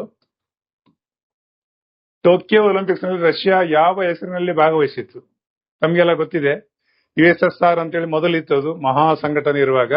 ಆಮೇಲೆ USSR ಡಿವೈಡ್ ಆಯ್ತು, ಬೇರೆ ಬೇರೆ ಕೆಲವು ರಾಷ್ಟ್ರಗಳು ಸ್ವತಂತ್ರವಾದ್ರು. ಆಮೇಲೆ ಈಗ ರಷ್ಯಾ ಅಂತ ಹೇಳ್ತಾರೆ. ಆದ್ರೆ ಅಲ್ಲಿ ಭಾಗವಹಿಸುವಾಗ ಯಾವ ಹೆಸರಿನಲ್ಲಿ ಭಾಗವಹಿಸಿತು ಅಂತ ಹೇಳಿ ರಷ್ಯಾ ಒಲಿಂಪಿಕ್ಸ್ ನಲ್ಲಿ ಕೇಳಿದ್ದಾರೆ ಅಷ್ಟೇ. ಶಾರ್ಟ್ ನೇಮ್ ಕೇಳಿದ್ದಾರೆ. ಅದರದ್ದು ಮೊದಲಿನ ಹೆಸರು ಕೊಟ್ಟಿದ್ದಾರೆ ಇಲ್ಲಿ. USSR, ROC ಅಥವಾ ರಷ್ಯನ್ ಫೆಡರೇಷನ್ ಅಂತೇಳಿ. ಇವುಗಳಲ್ಲಿ ಯಾವುದೂ ಅಲ್ಲ. ಇದು ನೀವು ಆಯ್ಕೆ ಮಾಡ್ಲಿಕ್ಕೆ ಇದೆ. ಬಹಳ ಸಿಂಪಲ್ ಆಗಿ ತರ್ಕ ಮಾಡಿದ್ರೆ ಗೊತ್ತಾಗ್ತದೆ. ನೋಡುವ ಅಲ್ಲ. ROC ಸರಿಯಾದ ಉತ್ತರ. ಏನು ROC? ಸಿಂಪಲ್ ಆಗಿ ರಷ್ಯನ್ ಒಲಿಂಪಿಕ್ಸ್ ಕಮಿಟಿ, ಆ ಹೆಸರಿನಲ್ಲಿ ಭಾಗವಹಿಸಿದ್ರು ಅವರು. ಇದೊಂದು ನೆನ್ಪಿಟ್ಕೊಳ್ಳಿ. ಸೊ ROC ಹೆಸರಲ್ಲಿ ಸ್ಪರ್ಧೆ 2020ರಲ್ಲಿ ಟೋಕಿಯೋದಲ್ಲಿ ನಡೆಯುವಾಗ ರಷ್ಯಾ ROC ಅಂದ್ರೆ ರಷ್ಯನ್ ಒಲಿಂಪಿಕ್ಸ್ ಕಮಿಟಿ ಹೆಸರಿನಲ್ಲಿ ಭಾಗವಹಿಸಿತ್ತು. ಇದು ಶಾರ್ಟ್ ಫಾರ್ಮ್ ಅಲ್ಲಿ, ಫುಲ್ ಫಾರ್ಮ್ ನೆನ್ಪಿಟ್ಕೊಳ್ಳಿ. ಸೊ ಇಲ್ಲಿ ಕೂಡ ಕೊಟ್ಟಿದ್ದೇನೆ full form. Russian Olympic committee. Tokyo Olympics 2021 ನಡೆಯಿತು. ಇದು ಎಲ್ಲಿ ನಡೆಯಿತು ಅಂತ ಹೇಳಿದ್ರೆ ಅದು ಕೂಡ ಒಂದು ಕೇಳ್ಬೋದು, ಯಾವ ದೇಶದಲ್ಲಿ ನಡೀತು ಅಂತೇಳಿ. ಇದು ಒಂದು ತರ್ಕ ಮಾಡುವಂಥದ್ದು. ಮತ್ತೆ ಒಲಿಂಪಿಕ್ಸ್ ಸಂಬಂಧಪಟ್ಟಾಗಿ ತುಂಬಾ ಮಾಹಿತಿಗಳನ್ನು ತೆಗೀರಿ. ಯಾವ ಆಟದಲ್ಲಿ ಯಾರು ಭಾರತದ ವ್ಯಕ್ತಿಗಳು ಯಾವ್ದಾವ್ದ ಆಟದಲ್ಲಿ ಚಿನ್ನ ಪಡೆದಿದ್ದಾರೆ, ಕಂಚು ಪಡೆದಿದ್ದಾರೆ ನೋಡಿ, ಅದು ಬರ್ತದೆ. GDP ನೋಡಿ. ನೆಕ್ಸ್ಟ್ ಪ್ರಶ್ನೆ ಏನಂತ ಹೇಳಿದ್ರೆ 38. GDPಯ ಪೂರ್ಣ ರೂಪ ಯಾವುದು ಅಂತ ಹೇಳಿ, ಅಂದ್ರೆ ಶಾರ್ಟ್ ಫಾರ್ಮ್ ಅಲ್ಲಿ ಕೇಳಿದ್ದಾರೆ. ಪೂರ್ಣ ರೂಪ ಯಾವುದು? 4 ಆಯ್ಕೆ ಕೊಟ್ಟಿದ್ದಾರೆ. ಗೂಡ್ಸ್ ಅಂಡ್ ಡೊಮೆಸ್ಟಿಕ್ ಪ್ರಾಡಕ್ಟ್ಸ್ ಒಂದು, ಗ್ರಾಸ್ ಡೊಮೆಸ್ಟಿಕ್ ಪ್ರಾಡಕ್ಟ್ಸ್ ಒಂದು, ಗ್ಲೋಬಲ್ ಡೊಮೆಸ್ಟಿಕ್ ಪ್ರಾಡಕ್ಟ್, ಆಮೇಲೆ ಗ್ರಾಸ್ ಡೊಮೆಸ್ಟಿಕ್ ಕ್ರೆಡಿಟ್ ಪ್ರಾಡಕ್ಟ್ ಅಂತ ಹೇಳಿ 4 ಆಯ್ಕೆ ಕೊಟ್ಟಿದ್ದಾರೆ. ಈಗ ನೀವು ಸರಿಯಾದ ಆನ್ಸರ್ ಮಾಡ್ಲಿಕ್ಕಿದೆ, ನೋಡುವಲ್ಲ ಯಾವ್ದಿದೆ ಆನ್ಸರ್? ಜಿಡಿಪಿ ಅನ್ನೋದು ಗ್ರಾಸ್ ಡೊಮೆಸ್ಟಿಕ್ ಪ್ರಾಡಕ್ಟ್, ನೆನ್ಪಿಡಿ, ಇದು ಸರಿಯಾದ ಆನ್ಸರ್. ಸೊ ಇನ್ನಷ್ಟು ಮಾಹಿತಿಗಳನ್ನು ಇಲ್ಲಿ ಕೊಟ್ಟಿದ್ದೇನೆ. ಭಾರತದಲ್ಲಿ GDP ಅಧಿಕೃತ ಅಂಕಿಅಂಶಗಳನ್ನು ಪ್ರಕಟಿಸುವ ರಾಷ್ಟ್ರೀಯ ಸಂಖ್ಯಾ ಕಚೇರಿ NOSO ಆಫೀಸ್, ಇದು ಯಾರು ಪ್ರಕಟಿಸ್ತಾರೆ ಅಂತ ಹೇಳಿದಾಗ ಅದು ಒಂದು ಕೇಳಿದ್ರೆ NSO. ಓಕೆ, ರಾಷ್ಟ್ರೀಯ ಸಂಖ್ಯಾ ಕಚೇರಿ. ಓಕೆ, ಇದೊಂದು ನೆನ್ಪಿಟ್ಕೊಳ್ಳಿ. ಆಮೇಲೆ ತಲಾ ಆದಾಯ ಪರ್ ಕ್ಯಾಪಿಟಾ ಇನ್ಕಮ್ ಅನ್ನು ಕಂಡುಹಿಡಿಯಲು GDP ಒಟ್ಟು ಜನಸಂಖ್ಯೆಯನ್ನು ತಂತ್ರವನ್ನು ಬಳಸಲಾಗಿದೆ. ಹೌದು, ನಮ್ಮ ದೇಶದ GDP ಎಷ್ಟಿದೆ ಅಂತ ತಲಾ ಆದಾಯ ಅಂತ ಕಂಡುಹಿಡಿಯಲಿಕ್ಕೆ ದೇಶದ ಒಟ್ಟು ಜನಸಂಖ್ಯೆ ಮತ್ತು ಅದನ್ನು ಹಾಕಿ ಕಂಡುಹಿಡಿತಾರೆ, ಅದು ಒಂದು. ಆಮೇಲೆ ನಾಮಪತ್ರ ನಾಮಿನಲ್ GDPಯಲ್ಲಿ ಪ್ರಸ್ತುತ ಮಾರುಕಟ್ಟೆ ಬೆಲೆಗಳ ಅಂಶವನ್ನು ಪರಿಗಣಿಸಲಾಗ್ತದೆ. ಎಸ್, ನಾಮಿನಲ್ GDP ಅಂತ ಒಂದಿದೆ, ಅದ್ರ ಬಗ್ಗೆ ಕೇಳ್ತಾರೆ, ಅದು ಒಂದು ನೆನ್ಪಿಟ್ಕೊಳ್ಳಿ. ಮತ್ತೆ GDP ಬಗ್ಗೆ ಮತ್ತಷ್ಟು ನೀವು ಮಾಹಿತಿಗಳನ್ನು ತೆಗೀರಿ. ಇಲ್ಲಿ ಈಗ ಮತ್ತೆ ಸೈನ್ಸ್ ಅಂಡ್ ಟೆಕ್ನಾಲಜಿ ಅಥವಾ ಕಂಪ್ಯೂಟರ್ ರಿಲೇಟೆಡ್ ಎಲ್ಲ ಬಂತಿದ್ದು. ಏನು 39 ಪ್ರಶ್ನೆ. ವೈಬೋ ಅಂದ್ರೆ ನಮ್ದು ಗೂಗಲ್ ಟೈಪ್ ಇರುವಂತದ್ದು ಎಂಬ ಸಾಮಾಜಿಕ ಮಾಧ್ಯಮ ವೇದಿಕೆ ಯಾವ ದೇಶದಲ್ಲಿ ಹೆಚ್ಚು ಜನಪ್ರಿಯವಾಗಿದೆ ಅಂತೇಳಿ. ಗೂಗಲ್ ಟೈಪ್ ದಕ್ಷಿಣ ಕೊರಿಯಾ, ಚೀನಾ, ಥೈಲ್ಯಾಂಡ್, ಜಪಾನ್. ಈಗ ನಮ್ಮ ಗೂಗಲ್ ಇದೆಯಲ್ಲ ಅದೇ ರೀತಿ ಒಂದು ಇದೆ, ನಮ್ಮ ಗೂಗಲ್ ಅಲ್ಲ ಅದು ಬರೆದು ಕೇಳಿದ್ದಾರೆ ಒಂದು ಪ್ರಶ್ನೆ, ನೋಡುವಲ್ಲ ಸರಿಯಾದ ಆನ್ಸರ್ ಯಾವ ದೇಶದಲ್ಲಿ ಪ್ರಚಲಿತ ಇದೆ? ಚೀನಾದಲ್ಲಿ. ನೆನ್ಪಿಟ್ಕೊಳ್ಳಿ, ಸರಿಯಾದ ಆನ್ಸರ್ ಚೀನಾದಲ್ಲಿ. ಈಗ ಅಲ್ಲಿ ಗೂಗಲ್ ಪೇ ಬಳಸೋದಿಲ್ಲ ವಿದ್ಯಾರ್ಥಿಗಳು, ನೆನ್ಪಿಡಿ. ಅವ್ರದ್ದೇ ಒಂದು ಅವರು ಸಂಶೋಧನೆ ಮಾಡಿ ಅವರು ಜನಪ್ರಿಯವಾಗಿ ಮಾಧ್ಯಮ ಇದೆ. ಸೊ ನೆನ್ಪಿಟ್ಕೊಳ್ಳಿ, ಚೀನಾ ಯಾವುದು? ಟೈಪು. ಚೀನಾದಲ್ಲಿ ಫೇಸ್ಬುಕ್, ವಾಟ್ಸ್ಆಪ್ ಮತ್ತು ಟ್ವಿಟರ್ ಇದನ್ನೆಲ್ಲ ಪರ್ಯಾಯ ಅದನ್ನೇ ಬಳಸೋದು. ನೋಡಿ, ಅವರೆಲ್ಲ ನಮ್ದು ಇದನ್ನ ಯಾವ್ದು ಬಯಸೋದಿಲ್ಲ, ಯಾಕಂದ್ರೆ ಅದೆಲ್ಲ ಅಮೆರಿಕನ್ ಬೇಸ್ ಕಂಪನಿ ಹೆಚ್ಚಾಗಿ ಎಲ್ಲ, ಅದು ಅವ್ರು ಬಳಸೋದಿಲ್ಲ. ಚೈನಾ ತನ್ನದೇ ಆದ ಓನ್ ಇದನ್ನು ಹೊಂದಿದೆ, ಅದು ನೆನ್ಪಿಟ್ಕೊಳ್ಳಿ. ವೈಭವ್ ಅನ್ನು ಸಿನ್ ಕಾರ್ಪೊರೇಷನ್ ಕಂಪನಿ ಅಭಿವೃದ್ಧಿಪಡಿಸಿದೆ, ಕೇಳ್ಬೋದು ನೆಕ್ಸ್ಟ್ ಟೈಮ್. ಅದನ್ನ ಅಭಿವೃದ್ಧಿಪಡಿಸಿದ ಸಂಸ್ಥೆ ಯಾವುದು ಅಂತ ಕೇಳಿದಾಗ ಸಿನ್ ಕಾರ್ಪೊರೇಷನ್, ನೆನ್ಪಿಟ್ಕೊಳ್ಳಿ. ಓಕೆ, ನೆಕ್ಸ್ಟ್ ಪ್ರಶ್ನೆ 40. ಸುನಾಮಿಗಳು ಇವುಗಳಿಂದ ಉಂಟಾಗೋದಿಲ್ಲ. ಯಾವುದರಿಂದ ಉಂಟಾಗೋದಿಲ್ಲ ಅಂತ ಕೇಳಿದ್ದಾರೆ? ಚಂಡಮಾರುತ, ಭೂಕಂಪ, ಸಮುದ್ರ ಒಳಗಿನ ಭೂಕುಸಿತಗಳು, ಜ್ವಾಲಾಮುಖಿ ಸ್ಫೋಟಗಳು ಅಂತ. ಸುನಾಮಿ ಯಾವುದರಿಂದ ಉಂಟಾಗುದಿಲ್ಲ ಅಂತ ಕೇಳಿದ್ದಾರೆ, ಉಂಟಾಗ್ತದೆ ಅಂತ ಕೇಳಿದ್ದಲ್ಲ, ಉಂಟಾಗುದಿಲ್ಲ ಅಂತ ಹೇಳಿ. ಸರಿಯಾದ ಉತ್ತರ ನೋಡುವ ಇದಕ್ಕೆ, ಚಂಡಮಾರುತದಿಂದ ಉಂಟಾಗುವುದಿಲ್ಲ, ಇದರಿಂದ ಉಂಟಾಗುವುದಿಲ್ಲ. ಹಾಗಿದ್ರೆ ಸುನಾಮಿಗಳಿಗೆ ಯಾವ್ದಾವ್ದು ಕಾರಣ ಅಂತ ಇಲ್ಲಿ ನೋಡಿಬಿಡುವಲ್ಲ. ಸುನಾಮಿಗೆ ಕಾರಣಗಳು ಏನ್ ಹೇಳಿ? ಒಂದು ಭೂಕಂಪಗಳು, ಅಂದ್ರೆ ಸಾಗರದ ತಳದಲ್ಲಿ ಆಗಾಗ ಭೂಕಂಪಗಳಾಗ್ತಾ ಇರ್ತದೆ. ಅಲ್ಲಿ ಆದಾಗ ಆ ಭೂಮಿ ಎಲ್ಲ ಒಳಗೆ ಕುಸಿದಾಗ ನೀರಿನ ಅಲೆಗಳು ಎತ್ತರಕ್ಕೆ ಬಂದು ಸುನಾಮಿ ರೂಪ ಪಡೀತದೆ. 2004ರಲ್ಲಿ ಹಿಂದೂ ಮಹಾಸಾಗರದಲ್ಲಿ ಸುನಾಮಿಗೆ ಪ್ರಮುಖ ಕಾರಣ ಮಾಡಿತ್ತು, ಭೂಕಂಪವೇ ಕಾರಣ ಆಗಿತ್ತು ಹಿಂದೆ ದೊಡ್ಡ ಸುನಾಮಿ ಅಲೆಗಳು ಹೆಚ್ಚಾಗಿ ಕರಾವಳಿ ಪ್ರದೇಶಗಳು. ಹೌದು, ಸುನಾಮಿ ಎದ್ರೆ ಅದು ಬಂದು ಎಲ್ಲಿಗೆ ತರಡ್ತದೆ? ಕರಾವಳಿ ಪ್ರದೇಶದಲ್ಲಿ ತುಂಬಾ ತೊಂದರೆ ಆಗ್ತದೆ. ಸ್ಪೆಷಲಿ ನಮ್ಮ ಅರಬ್ಬಿ ಸಮುದ್ರಕ್ಕಿಂತಲೂ ಬೇ ಆಫ್ ಬೆಂಗಾಲ್ನಲ್ಲಿ ಹೆಚ್ಚು ಅಲ್ಲಿ ಕಷ್ಟ ಆಗ್ತದೆ ಯಾವಾಗ್ಲೂ. ಚಂಡಮಾರುತ ಅರಬ್ಬಿ ಸಮುದ್ರಕ್ಕೆ ಯಾಕೆ ಬರುವುದಿಲ್ಲ ಸರ್ ಹೆಚ್ಚಾಗಿ ಅಂತ ಹೇಳಿದ್ರೆ, ನಮ್ಮಲ್ಲಿ ಪಶ್ಚಿಮ ಘಟ್ಟ ಇರುವುದರಿಂದ ಅದು ಅಡೆತಡೆ ಆಗ್ತದೆ. ಹಾಗಾಗಿ ನೀವು ಕನ್ಯಾಕುಮಾರಿಯಿಂದ ಆಚೆ ಟರ್ನ್ ಆಗುವ ಬೇ ಆಫ್ ಬೆಂಗಾಲಿಗೆ ಹೋದಾಗ ಅಲ್ಲಿ ಅಂತರದ್ದು ಯಾವುದೇ ಪಶ್ಚಿಮ ಘಟ್ಟದ ಇಲ್ಲ, ಬಯಲು ಇರೋದ್ರಿಂದ ಅಲ್ಲಿ ಅತಿ ಹೆಚ್ಚು ಹಾನಿ ಆಗ್ತಾ ಇದೆ. ಆದ್ರೆ ಒಂದು ಇತ್ತೀಚಿನ ತಂತ್ರಜ್ಞಾನದಿಂದ ಎಲ್ಲಿ ಹೊರಟಿದೆ, ಯಾವಾಗ ಹೊರಟಿದೆ, ಎಷ್ಟು ಗಂಟೆಗೆ ಭೂಮಿಗೆ ಅಪ್ಪಳಿಸ್ತದೆ ಅದು ದಡಕ್ಕೆ, ಅದೆಲ್ಲ ಮಾಹಿತಿ ಕೊಡೋದ್ರಿಂದ ಮುಂಚಿನ ಹಾಗೆ ಸಾವನ್ನಗಳು ಆಗುದಿಲ್ಲ. ಒಂದು ಕಾಲಕ್ಕೆ ಆ ಮಾಹಿತಿ ಇಲ್ಲದೇನೆ ಲಕ್ಷಾಂತರ ಜನ ಸಾಯ್ತಾ ಇದ್ರು. ನೋಡಿ ತಂತ್ರಜ್ಞಾನ ಎಷ್ಟು ಬೆಳೆದಿದೆ. ಅದಕ್ಕೆ ರಿಲೇಟೆಡ್ ಪ್ರಶ್ನೆ ಬರ್ಬೋದು, ನೀವು ನೋಡ್ಕೊಳ್ಳಿ. 40 ಪ್ರಶ್ನೆ ಆಯ್ತು. ಓಕೆ, 40 ಪ್ರಶ್ನೆ ಆಗಿದೆ. ಮುಂದಿನ ಸಲ ಇನ್ನೊಂದು ಕಂತು ತಗೊಂಡು ಬರ್ತೇನೆ. ಅದಕ್ಕಿಂತ ಮೊದಲು ಈಗಾಗಲೇ 4-5 ಇದರಲ್ಲಿ ನಿಮ್ಗೆ ಹೇಳಿದ್ದೇನೆ ನಮ್ಮ ಬಗ್ಗೆ. ಸೊ ನೋಡಿ, ನರೇನ್ ಅಕಾಡೆಮಿದು ನಮ್ದೊಂದು ಫೌಂಡೇಶನ್ ಕೋರ್ಸ್ ಇದೆ. ನಿಮ್ಗೆ ಇಚ್ಛೆ ಇದ್ರೆ, ಅಂದ್ರೆ ಯಾರು ನಾನು ಇದು ಹೇಳ್ತಾ ಇರೋದು ಯಾರಿಗೆ ಅಂದ್ರೆ, ಈಗ ನೀವು ಇದರಲ್ಲಿ ಕಲಿತಾ ಇದ್ದೀರಿ, ಈಗ ನಾನು ಹೇಳ್ತಾ ಇರೋ ಮಾಹಿತಿ ಈಗ ಭವಿಷ್ಯದಲ್ಲಿ ಪರೀಕ್ಷೆಗಳನ್ನು ಬರೀಬೇಕು, ಬೇರೆ ಬೇರೆ ಪರೀಕ್ಷೆಗಳು ಇತ್ತೀಚೆಗೆ ಎಕ್ಸಾಮ್ ಆಗಿದೆ, ಯಾವುದು ಡಿಗ್ರಿ ಇದೆಲ್ಲ 2027ರ ಯು ಪಿ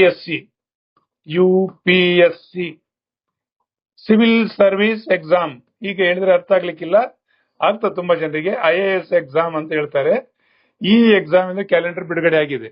ಇದಕ್ಕೆ ಫೌಂಡೇಶನ್ ಕೋರ್ಸ್, ಇದಕ್ಕೆ ಮಾತ್ರ ಅಲ್ಲ, ಎಲ್ಲಾ ಸ್ಪರ್ಧಾತ್ಮಕ ಪರೀಕ್ಷೆಗೆ ಒಂದು ಅಗತ್ಯವಾದ ಒಂದು ಕೋರ್ಸ್ ನಮ್ಮಲ್ಲಿದೆ, ಫೌಂಡೇಶನ್ ಕೋರ್ಸ್. ಯಾವುದು? Foundation course. ಈ ಫೌಂಡೇಶನ್ ಕೋರ್ಸ್ ಅನ್ನ ನೀವು ಹೇಗೆ ಪಡಿಬಹುದು ಅಂತ ಹೇಳಿದ್ರೆ, ಗೂಗಲ್ ಪ್ಲೇಸ್ಟೋರ್ಗೆ ಹೋಗಿ ನಮ್ಮ ಆಪ್ ಅನ್ನು ಡೌನ್ಲೋಡ್ ಮಾಡಿದ್ಮೇಲೆ ಅಲ್ಲಿ ಬೇರೆ ಬೇರೆ ಕೋರ್ಸ್ ಕಾಣ್ತದೆ. ನೀವು ಫೌಂಡೇಶನ್ ಕೋರ್ಸ್ ಅನ್ನು ಖರೀದಿ ಮಾಡಿದ್ರೆ ಕೇವಲ 2,000 ರೂಪಾಯಿ. ಸೊ ಇದು ಲಕ್ಷಾಂತರ ಫೀಸ್ ಇದೆ. ನಾವು ಈ ಹಿಂದೆ ಕೂಡ ಹೇಳಿದಾಗೆ ಸೋಷಿಯಲ್ ಎಂಟರ್ಪ್ರೈಸಸ್ ಕಾನ್ಸೆಪ್ಟ್ ನಲ್ಲಿ ನಮ್ಮ ಬ್ರಹ್ಮಾವರದ ಎಲ್ಲ ನಾಗರಿಕರು ಕಟ್ಟಿದ ಸಂಸ್ಥೆ ಆದ್ರಿಂದ ಅತ್ಯಂತ ಕಡಿಮೆ ವೆಚ್ಚದಲ್ಲಿ ನಾವು ಇಲ್ಲಿ ಕೊಡ್ತಾ ಇದ್ದೇವೆ. ಈ ಸುಮಾರು ಎಷ್ಟು ಅಂತ ಹೇಳಿದ್ರೆ 150+ ವಿಡಿಯೋಗಳಿದೆ. ಇಷ್ಟು ಮಾತ್ರ ಅಲ್ಲ, ಯೂಟ್ಯೂಬ್ ಅಲ್ಲಿ ನಮ್ದು 100+ ವಿಡಿಯೋಗಳಿದೆ. ಅದೆಲ್ಲ ನಿಮ್ಗೆ ಬೇಸಿಕ್. ಹಾಗೆ ಒಂದು ಕಟ್ಟಡಕ್ಕೆ ಫೌಂಡೇಶನ್ ಅಗತ್ಯ ಇದೆ. ಅದನ್ನ ತಗೊಂಡಾಗ ನೀವು UPSC ಪರೀಕ್ಷೆಗೆ ಸಿದ್ಧತೆ ಮಾಡ್ಕೊಳ್ಳಿಕ್ಕೆ ಒಂದು ಫೌಂಡೇಶನ್ ಹಾಕೊಳ್ಳಿಕ್ಕಾಗ್ತದೆ. ಸೊ ಬನ್ನಿ, ತಗೊಳ್ಳಿ, ಡೌನ್ಲೋಡ್. ನಮ್ದು ಕಾನ್ಸೆಪ್ಟ್ ಹೇಗೆ ಅಂತ ಹೇಳಿದ್ರೆ, ಸ್ಟಡಿ ಫ್ರಮ್ ಯುವರ್ ಹೋಮ್, ಮನೆಯಲ್ಲೇ ಅಧ್ಯಯನ ಮಾಡಿ ಅಂತ ಹೇಳ್ತಾ ಮುಂದಿನ ಸಲ ಇನ್ನೊಂದು ವಿಷಯ ತಗೊಂಡು ಬರ್ತೀನಿ. Thank you very much.